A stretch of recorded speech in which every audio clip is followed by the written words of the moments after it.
Hallelujah. आइए हम लोग आज भी परमेश्वर के वचन के लिए प्रार्थना करते हैं।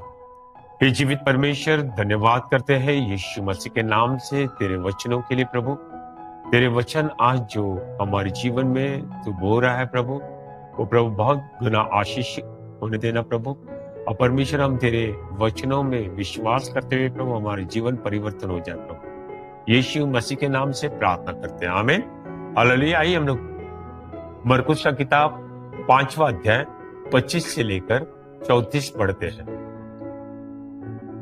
एक स्त्री थी जिसे 12 वर्ष से लहू बहने का रोग था और जिसने बहुत से वैद्यों के हाथ से दुख उठाया था और अपना सब कुछ व्यय करने पर भी उसे कुछ लाभ न हुआ था, परंतु और अधिक बीमार हो गई थी। उसने यीशु के विषय में सुनकर भीड़ में से उसके पीछे आकर उसके चोगे को स्पर्श किया, क्योंकि वह कहती थी, यदि मैं उसके वस्त्र को ही छू लूंगी तो स्वस्थ हो जाऊंगी। और तुरंत उसका लहू बहना बंद हो गया और उसने अपनी देह में अनुभव किया कि मैं अपने रोग से चंगी हो गई हूं। उसी क्षण यीशु ने यह अनुभव किया कि मुझ में से सामर्थ निकली है, और भीड़ में पीछे मुड़कर पूछा, मेरे वस्त्रों को किसने छुआ? उसके चेलों ने उससे कहा, तू तो देख ही रहा है कि भीड़ तुझ पर गिरी पड़ती है और तू कहता है, किसने मुझे छुआ? तब उसने उस स्त्री को जिसने ये किया था देखने के लिए चारों ओर दृष्टि डाली, परंतु वह स्त्री जो कुछ उसके साथ हुआ था उसे जानकर डरती और कांपती हुई आई और उसके सामने गिर पड़ी और उसे सब कुछ सच सच बता दिया। और उसने उससे कहा, यीशु ने उस स्त्री से कहा, बेटी, तेरे विश्वास ने तुझे चंगा किया, कुशल से जा और अपनी बीमारी से चंगी हो जा। यहां पर हम लोग एक स्त्री को देखते हैं जिसके शरीर में से 12 साल से लहू बह रहा है, खून बह रहा है।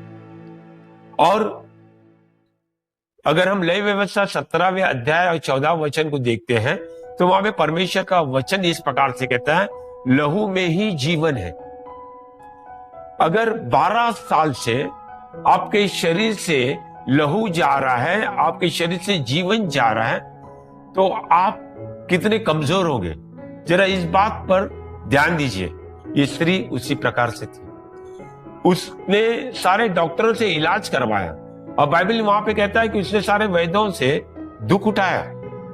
जब हम डॉक्टर के पास जाते हैं तो हमको सुख मिलना चाहिए, लेकिन ये जब भी जाती थी तो उसे और दुख होता था।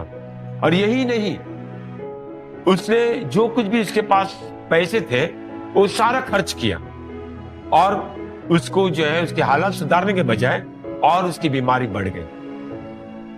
और यही नहीं, लेकिन 12 साल से वो लोगों से दूर रह रही थी क्योंकि वो अशुद्ध थी। लेकिन एक दिन उसने यीशु मसीह के बारे में सुना और फिर जो है यीशु मसीह जब उनके इलाके में आया तब उसने निर्णय लिया कि आज का दिन मेरे उद्धार का दिन है। आज मैं इसके सामने जाकर, प्रभु के सामने जाकर बयान नहीं कर सकती मेरा समस्या क्या है, मैं केवल इसके वस्त्र के छोर को छू लूंगी और मैं चंगी हो जाऊंगी। और उसे ये सोचकर जो है उस भीड़ में से रास्ता बनाया। हमें नहीं मालूम वो इतनी कमजोर थी, लेकिन कैसे रास्ता बनाया, लेकिन किसी न किसी प्रकार से उसके अंदर वो इच्छा शक्ति थी कि आज ही उसको यीशु को छूना है। अगर आज नहीं छू पाई तो उसको कभी मौका नहीं मिलेगा। और इसके लिए उसने जाकर यीशु मसीह को छुआ, उसके वस्त्र को छुआ और तुरंत जो है उसका लहू बहना बंद हो गया और उसको एहसास हो गया कि वो अपनी बीमारी से चंगाई पाई है। लेकिन तभी यीशु मसीह को भी एहसास हुआ कि उसके शरीर में से चंगाई का सामर्थ निकल गया है। और उसने अपने चेलों से पूछा, मुझे किसने छुआ? और उसके चेले जो स्वाभाविक रीति से वो कह रहे हैं कि तुझ पर सारी भीड़ जो टूट पड़ रही है और तू पूछ रहा है किसने मुझे छुआ है। यीशु मसीह कहता है, किसी ने मुझे छुआ है। ऐसा छुआ है कि मेरे अंदर से जो है सामर्थ निकल गया है। और वो पीछे मुड़कर देखने लगा, ढूंढने लगा उस स्त्री को और वो स्त्री इस जान पाई कि वो मुझे ही ढूंढ रहा है, और वो जो है यीशु मसीह के सामने गिर गए और झुककर जो है उसने प्रभु यीशु मसीह के सामने रोते हुए सारा बातें को बयान किया। और यीशु मसीह इसको कहता है कि बेटी, तेरे विश्वास से तुझे चंगा किया। आमीन, हालेलुया। तू चली जा और चंगाई को प्राप्त करते जा। आमीन, हालेलुया। देखिए, प्रभु यीशु मसीह जैसे कल था वैसे आज है और युगानुयुग एक सा है, आज भी वैसे ही कार्य कर रहा है। कुछ साल पहले मैं कलीसिया में जो है यही वचन प्रचार कर रहा था, और प्रचार करते वक्त जो है एक स्त्री को इसी बीमारी से चंगाई मिली, लेकिन उसने बताया नहीं। बहुत दिनों के बाद उसने बताया कि मुझे ये बीमारी थी, और प्रभु यीशु मसीह ने उस दिन आपने इस वचन को प्रचार करते वक्त मैंने विश्वास से स्वीकार किया और मुझे चंगाई मिली। आमीन, हालेलुया। यदि आप में से कोई ऐसा है यहाँ पर, तो मैं आपको कहता हूं कि आज आपकी चंगाई का दिन है। प्रभु यीशु मसीह आज आपको चंगाई देगा। आमीन, हालेलुया। लेकिन आज जो है मैं उस स्त्री का, जो वो बीमार स्त्री के बारे में जब बताऊंगा, तो उसका जो तुलना मैं एक बीमार कलीसिया से करना चाहता हूं। और आइए हम लोग बीमार कलीसिया के बारे में वर्णन करने से पहले मैं आपको प्रकाशित वाक्य 3 अध्याय 14 से लेकर 20 तक वचन में लेकर जाना चाहता हूं। लौदीकी की कलीसिया के दूत को लिख, जो आमीन, विश्वास योग्य, सच्चा गवाह है और परमेश्वर की सृष्टि का मूल कारण है। वह ये कहता है, मैं तेरे कार्यों को जानता हूं कि तू न तो ठंडा है और न गर्म। भला होता कि तू ठंडा या गर्म होता, इसलिए कि तू गुनगुना है, न ठंडा और न गर्म है, मैं तुझे अपने मुंह से उगल दूंगा। तू कहता है कि मैं धनवान हूं और धनी हो गया हूं और मुझे किसी वस्तु की आवश्यकता नहीं, पर तू नहीं जानता कि तू अभागा, तुच्छ, दरिद्र, अंधा और नंगा है। इसलिए मैं तुझे सम्मति देता हूं कि आग में शुद्ध किया हुआ सोना मुझसे मोल ले कि तू धनी हो जाए, और श्वेत वस्त्र ले ले कि पहनकर तेरे नंगेपन की लज्जा प्रकट न हो, और अपने आंखों में लगाने के लिए सुरमा ले ले कि तू देख सके। मैं जिनसे प्रेम करता हूं उनको डांटता और ताड़ना देता हूं, इसलिए सरगर्म हो और मन फिरा। देख, मैं द्वार पर खड़ा हुआ खटखटाता हूं, यदि कोई मेरी आवाज सुनकर द्वार खोले तो मैं उसके पास भीतर आकर उसके साथ भोजन करूंगा और वह मेरे साथ। यहां पर हम लोग इस लौदीकी की कलीसिया को देखते हैं, जो यीशु मसीह के आने के वक्त ये ऐसी कलीसिया ज्यादा करके रहने वाली है, और यीशु मसीह का आने का समय लगभग हो गया है, वो बहुत जल्दी आने वाले हैं वापस। और ऐसे समय पर बहुत सारे कलीसिया जो है वो गुनगुने हैं। यीशु मसीह उनको कहता है, वहां के पास्टर को कहता है उस कलीसिया के, और आज भी हर एक कलीसिया की जो है पासवान को कहता है, क्योंकि वो ही कलीसिया की अगुवाई करता है। उनको ये कहता है कि ये अच्छा होता कि तू ठंडा होता या गर्म होता। यानी क्या है ठंडा? किसको कहते हैं? ठंडी वो कलीसिया है जो मरी हुई कलीसिया, जो यीशु मसीह को बहुत दूर किया हुआ है, वो नाम मात्र के लिए चल रही है। और गर्म कलीसिया वो है जहां पे यीशु मसीह केंद्र बिंदु है। वही कलीसिया जो है जीवित कलीसिया है, वो लोगों को जीवन देता है, वो सत्य का स्तंभ है, वो जो है प्रभु यीशु मसीह के पास लोगों को लेकर जाता है, और वो जो है यीशु मसीह के यहां पर जो है जीवन के लिए कहता है। वो ये कहता है कि हम लोग जो है जीवन नहीं दे सकते, तुम्हें यीशु मसीह के पास आना पड़ेगा। आमीन।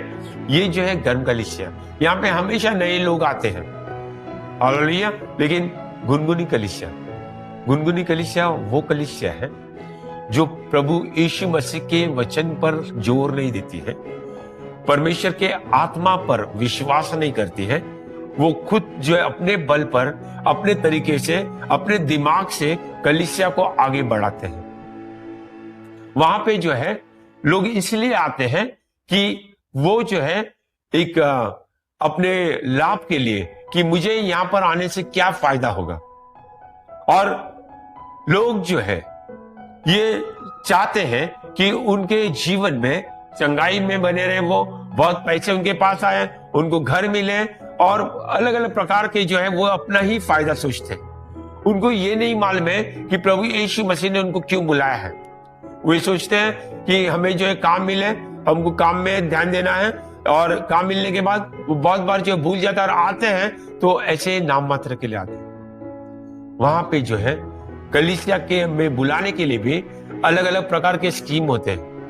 कोई संडे स्कूल के बच्चे लोगों को जो है वहां पे बहुत अच्छा खाना खिलाया जाता है, तो वहां पे लोग, उनके माता पिता आ जाएंगे, वहां पे एसी लगाया जाता है तो वो उनको आराम मिले, उनको अच्छा जो है एक बैंड मिलता है वहां पे आराधना करने के लिए, सारी सुविधा के लिए वहां पे लोग आते हैं। लेकिन प्रभु यीशु मसीह के लिए लोगों ने आना है। इस प्रकार से लोग ये देखते नहीं। बहुत सारे लोग जो है आज ऐसे जैसे बुरी कलीसिया का जैसे यूट्यूब पे डाला जाता है, वहां पे वो भीड़ में दिखे, इसके लिए भी लोग आते हैं। कुछ लोग जो है कलीसिया में फिल्म स्टार लोगों के लिए आते हैं, और कुछ लोग जो है टीवी स्टार के संपर्क में जाने के लिए आते हैं। ये सबसे दुख की बात है। इसलिए दुख की बात है क्योंकि वो फिल्म स्टार जो है और वो जो टीवी के स्टार जो है या कोई ऐसे ग्लैमर की दुनिया के लोग हैं, वो जो इसलिए प्रभु यीशु मसीह की कलीसिया के पास आए क्योंकि वहां पर जो है वो शांति नहीं पा रहे थे। प्रभु यीशु मसीह से जुड़ने के बाद उनके जीवन में शांति आ रही है, और बहुत सारे लोग जो है उनसे जुड़ने के लिए कलीसिया में जाते हैं। मैं पूरी की पूरी कलीसिया को इस प्रकार से नहीं कहता हूं गुनगुनी कलीसिया है करके, लेकिन ऐसे लोग हैं जो गुनगुने तरीके से जी रहे हैं। और ऐसे लोगों से मैं कह रहा हूं जो लोग ये सोचते हैं कि अगर इसके पास जो है घर नहीं है, तो ये जो है खुद का घर नहीं है, तो ये प्रभु में बहुत कम है। बहुत सारे लोगों ने लोग पूछते हैं, तुम इतने साल से विश्वास में आने के बाद तुम्हारे पास अब तक खुद का घर नहीं है। और एक पास्टर ने भी एक विश्वासी परिवार को कहा था, और बार बार कह रहे थे कि तुम्हारे पास अभी तक घर नहीं है, क्यों नहीं है? तुम्हारे जीवन में कोई पाप होगा। घर अगर होगा तो पाप नहीं है, ऐसा नहीं हो सकता है ना।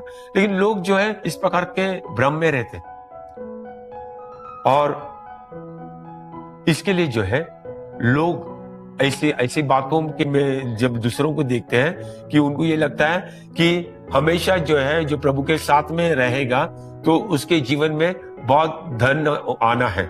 और इसके लिए वो क्या करते हैं, वो अपनी शक्ति से, अपनी क्षमता से वो मेहनत करते हैं, और किसी न किसी प्रकार से वो अपने जीवन में धन इकट्ठा करना चाहते हैं और करते हैं, और वो सफल भी होते हैं। जैसे अब्राहम ने जो है उसको जो संतान नहीं हो रही थी, उसने सारा की बात मानी, और उसने जो हाजिरा के साथ संबंध रखा, और इश्माइल उत्पन्न हुआ। वो शरीर का काम था। ऐसे हमारे जीवन में भी ऐसे इश्माइल आ सकते हैं, हो सकते हैं, लेकिन परमेश्वर ये नहीं चाहता है।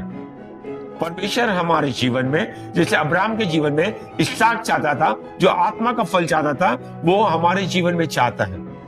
और हम जो है ऐसे गुनगुना रहकर ऐसे नहीं कर सकते। गुनगुना का मतलब क्या है? यीशु मसीह को दूर रखना। यीशु मसीह इस कलीसिया को कहता है, मेरे पास से जो आग में ताया हुआ सोना ले लो। ये क्या आग में ताया हुआ सोना क्या है? विश्वास है, यीशु मसीह पर विश्वास। आमीन, हालेलुया। प्रभु यीशु मसीह उनको कहता है, मेरे पास से श्वेत वस्त्र ले लो। ये श्वेत वस्त्र कौन से? धार्मिकता के वस्त्र। यीशु मसीह को कहता है, मेरे पास से आंखों के लिए सुरमा ले लो, क्योंकि तुम अंधे हो गए, तुम्हें दिखाई नहीं दे रहा है चकाचौंध में, तो मुझे देख लो। आमीन, हालेलुया। स्त्री ने जो है इतने साल उसके पास जीवन नहीं था, धीरे धीरे वो मर रही थी, तब उसे यीशु मसीह के बारे में सुना, यीशु मसीह पर विश्वास किया और यीशु मसीह के पास गई। उसको अड़ाने के लिए वहां पे बहुत सारी भीड़ थी। आज भी हम अगर यीशु मसीह के पास जाना चाहेंगे तो संसार हमारे मध्य आता है। हमारे जो हम कहते हैं कि शरीर की अभिलाषा, हमारे आंखों की अभिलाषा, जीविका का घमंड हमें परमेश्वर के पास आने को नहीं देता है। और फिर भी स्त्री को मालूम था कि यीशु मसीह के बगैर उसे जीवन नहीं मिलेगा। इसके लिए किसी न किसी प्रकार से वो वहां पर चले गए और उसने यीशु मसीह को छुआ। आमीन, हालेलुया। मैं आपको ये बताता हूं, देखिए कि वहां पर बहुत सारे लोग यीशु मसीह को छू रहे थे, लेकिन यीशु मसीह को एहसास भी नहीं हुआ। क्यों? केवल नाम मात्र के लिए, वो केवल रीति रिवाज के लिए यीशु मसीह को छू रहे थे। आज भी बहुत सारी कलीसिया है, वो जो है वहां पे आराधना हो रही है, लेकिन यीशु मसीह को मुख्य स्थान नहीं है। इस कलीसिया में जो है यीशु मसीह को मुख्य स्थान नहीं था। ये लोग जो है छू रहे थे, लेकिन यीशु मसीह देख भी नहीं रहा था, क्योंकि उसके अंदर से सामर्थ नहीं जा रहा था। यीशु मसीह ये चाहता है कि हम विश्वास के साथ उसे छू लें। आमीन। कलीसिया जो है विश्वास के द्वारा आगे बढ़ना है। आमीन, हालेलुया। परमेश्वर का जो कार्य जो है कलीसिया में होना बहुत जरूरी है। कलीसिया को सत्य का स्तंभ कहा गया है। कलीसिया में जो परमेश्वर का सामर्थ प्रकट होना है, और इस सामर्थ तब प्रकट होगा जब उस कलीसिया में प्रभु यीशु मसीह होगा। आमीन। इस कलीसिया में यीशु मसीह नहीं था। आप ये कहेंगे कि कलीसिया में यीशु मसीह कैसे नहीं है?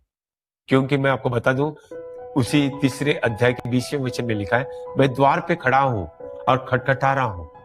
मतलब वो कलीसिया के बाहर था, वो खटखटा रहा था, वो कलीसिया को खोल रहा था, मेरे लिए दरवाजा खोलो। लेकिन कब दरवाजा खुलेगा? जब वो प्रभु यीशु मसीह के साथ में बने रहेंगे। आमीन। वो अपना मन फिराएंगे, वो जो है ये जान लेंगे कि वो जो कर रहे हैं, जो उनके पास धन है, वो कोई धन नहीं है, वो परमेश्वर के सामने अभागे लोग हैं, वो जो है पूरी तरह से तुच्छ लोग हैं।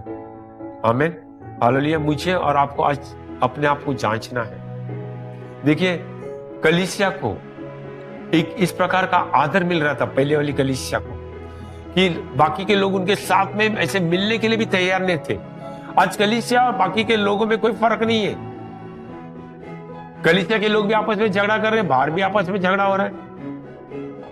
यहाँ पे जो है कलीसिया, जो पहली कलीसिया जो है, हम इस बात को देख रहे हैं कि वहां पे लोग जो है एक दूसरे के साथ में परमेश्वर के प्रेम में रह रहे थे, एकता में रह रहे थे। वहां पे प्रेरितों के द्वारा चिन्ह अद्भुत काम हो रहे थे, और बाकी के लोग उनको आदर कर रहे थे जो इनके पास नहीं आ रहे थे। आज ऐसी ही बात होनी चाहिए। कलीसिया है तो यही बात होनी चाहिए, क्योंकि यीशु मसीह कलीसिया का सिर है, यीशु मसीह कलीसिया का मुख्य भाग है, तो कलीसिया में चिन्ह अद्भुत काम होने हैं। आमीन, हालेलुया। मैं ये नहीं कहता हूं कि हम लोग समृद्ध नहीं होना चाहिए। समृद्धि आएगी, जो भी प्रभु यीशु मसीह के पास साथ में चलता है उसके जीवन में समृद्धि आएगी। आमीन, हालेलुया। एक लंबा प्रोसेस है, 2 मिनट का नूडल्स नहीं है कि आज मैं कलीसिया में आऊं, मैं 9 रविवार कलीसिया में आऊं और मेरे जीवन में समृद्धि आया, ऐसा नहीं है। मेरा जिंदगी जो है यीशु मसीह के हवाले होना है। आमीन, हालेलुया। मैं आपको बता दूं कि हर एक व्यक्ति को जो प्रभु यीशु मसीह के पास आता है, यीशु मसीह उसको आशीष देता है, लेकिन आशीष हमेशा धन का नहीं होता है। अगर धन से ही आशीष होते हैं तो आज दुनिया में बहुत सारे लोग धनी हैं और वो सच्चे परमेश्वर की आराधना भी नहीं करते, फिर भी उनके पास बहुत सारा धन है। बहुत सारे लोग ये सोचते हैं मैं धन पाया हूं कलीसिया में, मैं धनी हो गया हूं तो परमेश्वर मेरे साथ में। नहीं, बाइबल कहता है धन और जगह से भी मिल सकता है और उसके साथ दुख भी होता है। आमीन। जब परमेश्वर धन देता है तो उसके साथ में वो दुख नहीं देता है। आमीन, हालेलुया। देखिए, परमेश्वर समृद्ध करता है, लेकिन वो एक बाय प्रोडक्ट है। हमको, मेरा मकसद और आपका मकसद ये होना चाहिए आत्मा का उद्धार। आमीन, हालेलुया। ये दुनिया में हम कितने साल रहेंगे? 70 साल, 80 साल, लेकिन इसके बाद जो है प्रभु यीशु मसीह के पास जाना है, या प्रभु यीशु मसीह आएंगे तो हम उसके साथ में हो लेंगे। आमीन, हालेलुया। यीशु मसीह का आने का समय बहुत नजदीक है। मैं आपको कह रहा हूं, आज अगर हम लोग घुटने पे नहीं आते हैं, इस सारी परिस्थिति को देखकर हम लोग कभी नहीं आ पाएंगे। आज हमको यीशु मसीह के हवाले होना है।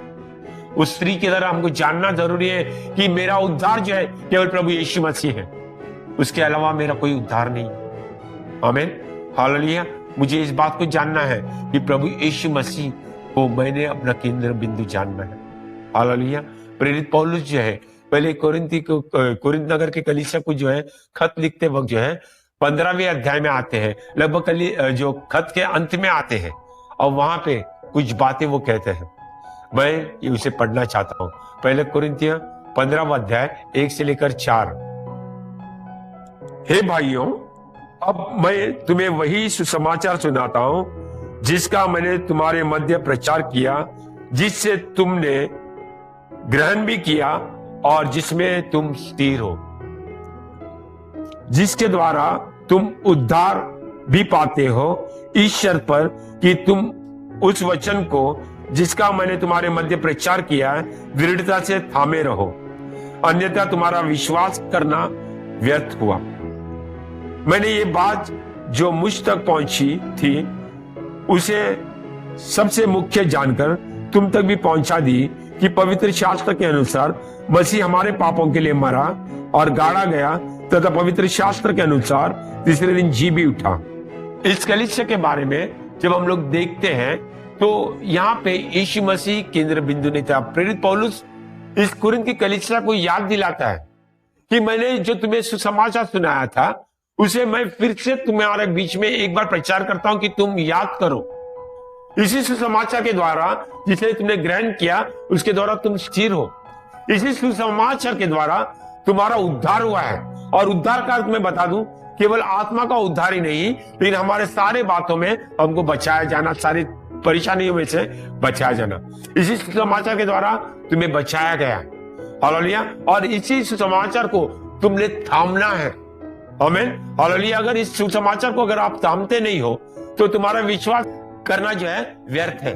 आमीन। ये जो केंद्र बिंदु है जो मैं अभी पढ़ने वाला हूं या आपको बताने वाला हूं, ये यीशु मसीह के बारे में कहा गया है। प्रेरित पौलुस कहता है जो मुझे सबसे पहला जो बात मिला वो मैं तुम्हें पहुंचा रहा हूं। और ये इतना मुख्य है कि फिर से प्रेरित पौलुस दोहरा रहा है। तो क्या दोहरा रहा है कि यीशु मसीह हमारे पापों के लिए क्रूस पर मारा गया, पवित्र शास्त्र के अनुसार वो गाड़ा गया और पवित्र शास्त्र के अनुसार वो फिर से जी उठा।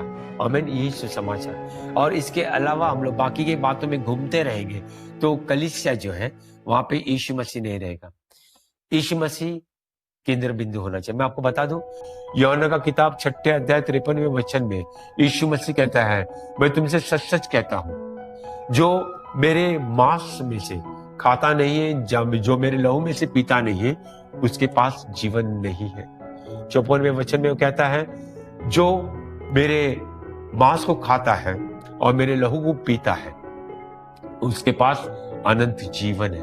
आमीन। हालेलुया। तो ये लहू ऐसा नहीं कि यीशु मसीह का लहू पीना, लेकिन ये आत्मिक में कह रहा है, क्योंकि यूहन्ना 6:63 में इस प्रकार से लिखा है, शरीर से कोई लाभ नहीं, आत्मा से ही लाभ है। और वहां पे इस प्रकार से लिखा है, जो मैं वचन कहता हूं वो आत्मा है और वही जीवन है। आमीन। और ये आत्मिक बातें प्रभु यीशु मसीह कह रहा है। ये कह रहा है कि जब तक तुम मुझे पूरी तरह से मेरे कुर्बानी पर विश्वास नहीं करते, मेरे बलिदान पर विश्वास नहीं करते, मेरे लहू के महत्व को नहीं समझ रहे, मेरे शरीर को तोड़े जाने के महत्व को नहीं समझ रहे, तब तक तुम्हारे पास जीवन नहीं है। और जब तक जीवन नहीं रहेगा कलीसिया जो है बीमार रहेगी। मैं आपको बता दूं, यीशु मसीह का लहू जो है हमें जीवन देता है।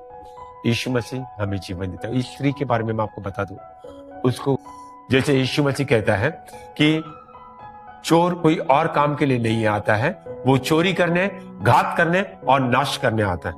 और ऐसा ही इस स्त्री के साथ हुआ था और ऐसे ही कलीसिया के साथ होगा। अगर वो बीमारी में रहेगी तो, वो यीशु मसीह के साथ में दूर रहेगी तो, कलीसिया अगर यीशु मसीह के नाम से भी रहेगी लेकिन वो यीशु मसीह पर विश्वास नहीं करेगी, वहां पे शैतान काम करेगा। लेकिन मैं आपको बता दूं, यीशु मसीह का ये वायदा है, मैं जीवन देने के लिए आया हूं और बहुतायत का जीवन देने के लिए आया हूं। क्या आपको वो जीवन चाहिए? आमीन। यीशु मसीह के पास आओ। कलीसिया मैं आपसे निवेदन करता हूं कि आप जो है यीशु मसीह को अपने जीवन का सबसे प्रमुख व्यक्ति समझो। आमीन। अपने माता पिता से भी बढ़कर, अपने पति और पत्नी से भी बढ़कर, अपने जो बच्चों से भी बढ़कर। आमीन। हालेलुया। तब जो है आपके जीवन में प्रभु यीशु मसीह कार्य कर पाएगा। आमीन। हालेलुया। तब जो है आप स्वस्थ कलीसिया होगी। आप ऐसी कलीसिया होगे जो लोग पूछेंगे कि उद्धार पाने के लिए हम क्या करें। आमीन, हालेलुया। परमेश्वर का प्रेम, प्रभु यीशु मसीह का अनुग्रह और पवित्र आत्मा की संगति में सदा आप बने रहो। आमीन।